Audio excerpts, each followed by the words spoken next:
இறைவனை நோக்கி மன்றாடுவோம். என்னை அல்லாமல் உங்களாலே ஒன்று செய்து கொள்ள முடியாது என்று சொல்லி போன எங்கள் இறைமகனார் கர்த்தராகிய இயேசு கிறிஸ்துவே, இந்த வேளையிலும் கூட உம்முடைய சகாயத்தை நாடினவர்களாக நாங்கள் வந்திருக்கிறோம் ஐயா. நீர் எங்கள் வாழ்க்கையை பக்குவப்படுத்த வேண்டுமாய் நாங்கள் மன்றாடுகிறோம். இதை நாங்கள் கேட்டு மகிழ, இதை நாங்கள் பாடி மகிழ, இதை சிந்தித்து இன்புற, எல்லாவற்றுக்கும் மேலாக கேட்டவைகளை நாங்கள் கடைபிடித்து ஒழுக, உமக்கு பிரியம் உண்டாக வாழ எங்களுக்கு அனுக்கிரகம் செய்யும். இயேசுவின் மூலம் பிதாவே, ஆமென்.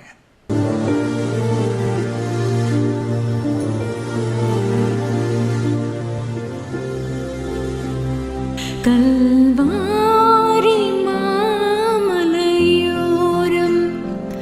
கொடுங்கோர காட்சி கண்டீர், கண்ணில் நீர் வழிந்திடுதே. இந்த மீட்பர் இயேசுவதோ, இந்த மீட்பர் இயேசுவதோ. கல்வாரி மாமலையோரம் கொடுங்கோர காட்சி கண்டே, கண்ணில் நீர் வழிந்திடுதே. இந்த மீட்பர் இயேசுவதோ, இந்த மீட்பர் இயேசுவதோ.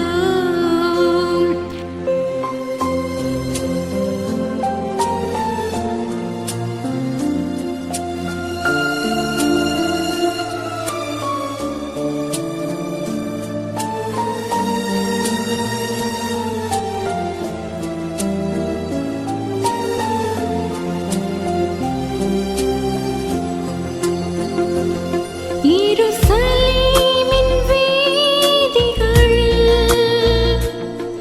இரத்த வெள்ளம் கோலமிட, எருசலேமின் வீதிகளில் இரத்த வெள்ளம் கோலமிட, திருக்கோலம் நிந்தனையால் ஒரு குலைந்த சென்றனரே. திருக்கோலம் நிந்தனையால் ஒரு குலைந்த சென்றனரே, ஒரு குலைந்த சென்றனரே. கல்வாரி மாமலையோரம் கொடுங்கோர காட்சி கண்டே, கண்ணில் நீர் வழிந்திடுதே. இந்த மீட்பர் இயேசுவதோ, இந்த மீட்பர் இயேசுவதோ.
சகித்தார் கல்வாரி மாமலையோரம் கொடுங்கோர காட்சி கண்டேன் கண்ணில் நீர் வழிந்திடுதே இந்த மீட்பர் இயேசுவதோ இந்த மீட்பர் இயேசுவதோ கல்வாரி மாமலையோரம் கொடுங்கோர காட்சி கண்டேன் கண்ணில் நீர் வழிந்திடுதே இந்த மீட்பர் இயேசுவதோ இந்த மீட்பர் இயேசுவதோ இந்த மீட்பர் இயேசுவதோ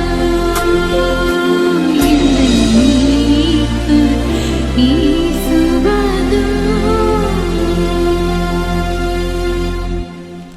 கிறிஸ்துவுக்குள் அன்பான இன்னிசையில் நற்செய்தி என்ற நிகழ்ச்சியை பார்க்கின்ற உங்களுக்கு எங்களுடைய அன்பின் வாழ்த்துக்கள். நல்ல ஒரு பாடல். கல்வாரி மாமலை ஓரம் கொடுங்கோர காட்சி கண்டேன் கண்ணில் நீர் வழிந்திடுதே என் மீட்பர் இயேசு அதோ சிலுவையில் தொங்குகின்றாரே என்று சொல்லி சகோதரி கிறிஸ்டி அழகாக பாடினார்கள். லூக்கா 23ஆம் அதிகாரம் 26ஆம் வசனத்திலே ஆண்டவராகிய இயேசு அந்த சிலுவை பாதையிலே கனமான பாரமான சிலுவையை தூக்கி கொண்டு போகும்போது சிரேனே ஊரானாகிய சீமோன் சிலுவையை சுமக்கும்படியாக அவனை பலவந்தம் பண்ணினார்கள். சிலுவையை சுமக்க வேண்டியது நம்மேல் விழுந்த கடமை. லூக்கா 23ஆம் அதிகாரம் 27ஆம் வசனத்திலே திரள் கூட்டமான ஜனங்களும் அவருக்காக புலம்பி அழுகின்ற ஸ்திரீகளும் அவருக்கு பின்னாக சென்றார்கள் என்று சொல்லி வாசிக்கிறோம். ஆண்டவராகிய இயேசு அவளை திரும்பி பார்த்து சொல்கின்றார், எருசலேம் குமாரத்திகளே, நீங்கள் எனக்காக அழாமல் உங்களுக்காகவும் உங்கள் பிள்ளைகளுக்காகவும் அழுங்கள் என்று சொல்லுகின்றார்.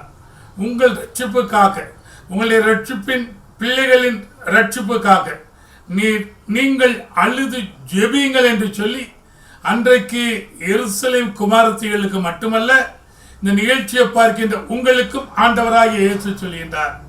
சிலுவை காட்சியை கண்டு நீங்கள் கண்ணீரோடு கூட உங்களுடைய குடும்பத்திற்காக ஜெபிக்கும் பொழுது உங்கள் குடும்பத்திலே மற்றவர்களும் ஆண்டவரை மெய்யான தெய்வம் என்பதை அவர்கள் அறிந்து கொள்வார்கள். அதே லூக்கா 23ஆம் அதிகாரம் 35ஆம் வசனத்திலே ஜனங்கள் நின்று பார்த்து கொண்டிருந்தார்கள். அவர்களுடனே கூட அதிகாரிகளும் அவரை இகழ்ந்து, இவன் மற்றவர்களை ரட்சித்தார், கிறிஸ்துவானால் தன்னைத்தானே ரட்சித்துக் கொள்ளட்டும் என்று சொல்லி கேலியாக கிண்டலாக பேசினார்கள். அந்த சிலுவை அண்டையிலே 3 விதமான கூட்ட மக்கள் இருந்தார்கள். ஆண்டவராகிய இயேசுவிடம் சுகம் பெற்றோர் ஒரு கூட்டம், சீஷர்கள் ஒரு பக்கம், இகழ்கின்ற கூட்டம் ஒரு பக்கம். 3 விதமான மக்கள் இருந்தார்கள். இன்றைய நாட்களிலே நாம் யாரோடு கூட நிற்கின்றோம்? ஒருவேளை ஆண்டவரை பரிகாசம் பண்ணுகின்ற கூட்டத்தோடா, அல்லது ஆண்டவருடைய சுகத்தை பெற்றனா ஆண்டவருக்காக கண்ணீர் சிந்துகின்றோமா, அல்லது அவருடைய சீசர்களை போல இருக்கின்றோமா என்பதை நம்மை நாமே ஆராய்ந்து பார்க்க.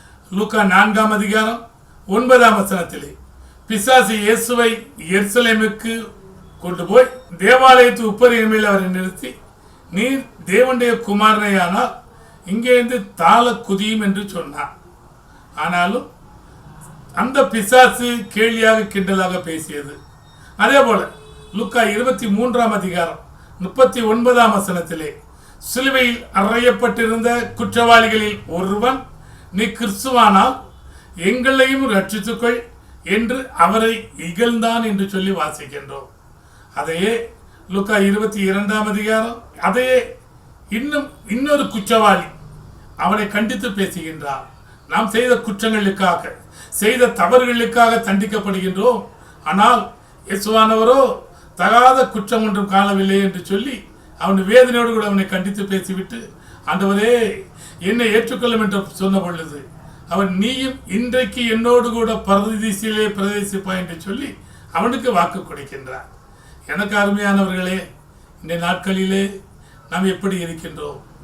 லூக்கா 9ஆம் அதிகாரம் 22ஆம் வசனத்திலே இப்படிப்பட்ட சிலுவை பாடுகளை குறித்து சீடர்களோடு கூட பேசுகின்றார். மனுஷகுமாரன் பல பாடுகள் படவும் மூப்பராலும் பிரதான ஆச்சாரியராலும் வேதபாரகராலும் ஆகாதவென்று தள்ளப்படவும் கொல்லப்படவும் 3ஆம் நாள் உயிர்த்தெழ வேண்டும் என்று சொல்லுகின்றார். அதையே பேதுரு சற்று ஆழமாக 1 பேதுரு 4ஆம் அதிகாரம் 1ஆம் வசனத்திலே கிறிஸ்து நமக்காக மாம்சத்திலே பாடுபட்டார், பிக்கப்பட்டார், நொறுக்கப்பட்டார் என்று சொல்லுகின்றார். அதை நினைத்து நாம் நம்முடைய வாழ்க்கையிலே என்ன செய்கின்றோம்? அதே ஏசாயா 53ஆம் அதிகாரம் 10ஆம் வசனத்திலே ஆண்டவராய் இயேசு பிறப்பதற்கு சுமார் 60 ஆண்டுகளுக்கு முன்பதாக ஏசாயா அழகாக சொல்கின்றார். கர்த்தரோ அவரை நொறுக்க சித்தமாகி அவரை பாடுகளுக்கு உட்படுத்தினார் என்று சொல்லுகின்றார். நம்முடைய பாவங்களுக்காக அவர் பிக்கப்பட்டார், நொறுக்கப்பட்டார், அடிக்கப்பட்டார். நம்மை நாமே அவருடைய கரத்திலே ஒப்பு கொடுப்போமா? நீடிய பொறுமையாய் இந்த உலகத்திலே வாழ்ந்து காட்டி இரட்டிப்பான ஆசீர்வாதத்தை பெற்றுக்கொண்ட யோபு வாழ்க்கை வரலாறு. மாமியாருக்கு அடங்கி நடந்து ஆண்டவராய இயேசுவை தன்னுடைய வம்ச பட்டியலிலே சேர்த்த ரூத் வாழ்க்கை வரலாறு. பாதை தவறி போய் திரும்ப வந்த அந்த யோனா வாழ்க்கை வரலாறு மற்றும் ஆண்டவராய பரபாசுக்கு பதிலாக ஆண்டவராய் இயேசு சிலுவை பாடுகள் பட்டத காட்சியை நினைத்து பரபாஸ் வாழ்க்கை வரலாறு, மிஷனரி ராக்லன் அவருடைய வாழ்க்கை வரலாறு ஆகிய நாடகங்களை ஒளி காட்சியாக உங்கள் பகுதியிலே குறைந்த செலவிலே வந்து நடத்த காத்திருக்கின்றோம். இந்த நிகழ்ச்சியை பார்க்கின்ற உங்களுக்கு என்னோடு கூட கர்த்தரை மகிமைப்படுத்துங்கள்.